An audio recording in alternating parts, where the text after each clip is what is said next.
তো গাইস, আমি BN-24 এর বিপ্লব আছে আপনাদের মাঝে। আজকে দেখেন আমরা এসেছি সুন্দরবনে। দেখেন গাছগুলো, এটা হচ্ছে বাইন গাছ নামে পরিচিত। একটু পাতা ছেড়ে দেখাই। এটা একমাত্র সুন্দরবনেই আছে। দেখেন কত সুন্দর দৃশ্য, ভয়ানক। রাত গভীর হতে চলেছে এবং একটু রাত হবে, আমরা চলে যাব বাসায়। তো আজকে আমরা এসেছি সুন্দরবনে। তো দেখেন চারিদিকে কত সুন্দর পরিবেশ এবং মনোরম দৃশ্য, ভয়ঙ্করও আছে বটে। ভিতরে হয়তো দেখানোর চেষ্টা করতেছি। দেখেন দেখেন কি অবস্থা। তো পুরো ভিডিওটা। তো গাইস, আমরা চলে এলাম সুন্দরবনে। দেখেন চারিদিকে কত গাছপালা, দেখেন কত অরণ্য।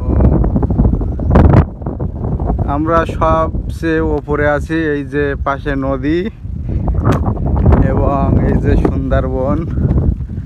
তো আমরা আজকে সুন্দরবনে এসেছি। দেখেন ভয়ঙ্কর একটা জায়গা, চারিদিকে শুনশান এবং ভিতরে বাঘেদের কোলাহল অনেক দূর দূর পর্যন্ত দেখা যাচ্ছে। দেখেন দেখেন কত সুন্দর মনোরম দৃশ্য এবং ভয়ানক। তো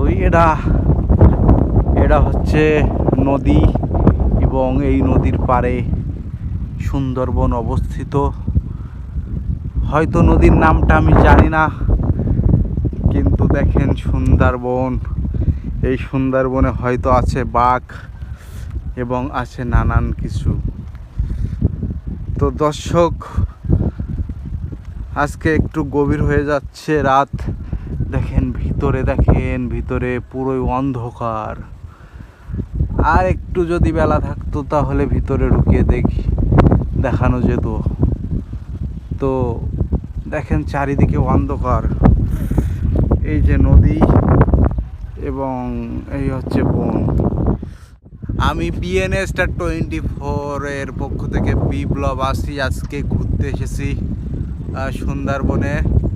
তো দেখেন কত সুন্দর চারিদিকে। এইটা হচ্ছে গাছটা সুন্দরবনেই থাকে একমাত্র। গাছটা বাইন গাছ নামে পরিচিত। দেখেন চারিদিকে কত গাছপালা। দেখেন শুনতে পাচ্ছেন, পাখিদের ডাক শোনা যাচ্ছে। আর একটু রাত হলে পাখিরা আসবে এখানে এবং এখানে পাখিরা থাকবে, পশু পাখি, এবং এখানে এমনকি বাঘ পর্যন্ত পাওয়া যায়।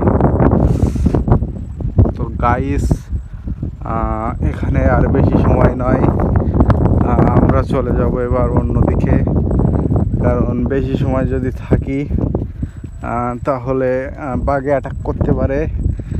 তার জন্য আমরা দূর থেকে দেখানোর চেষ্টা করতেছি। দেখেন কত সুন্দর দেখাচ্ছে এলাকাটা এবং চারিদিকে শুনশান।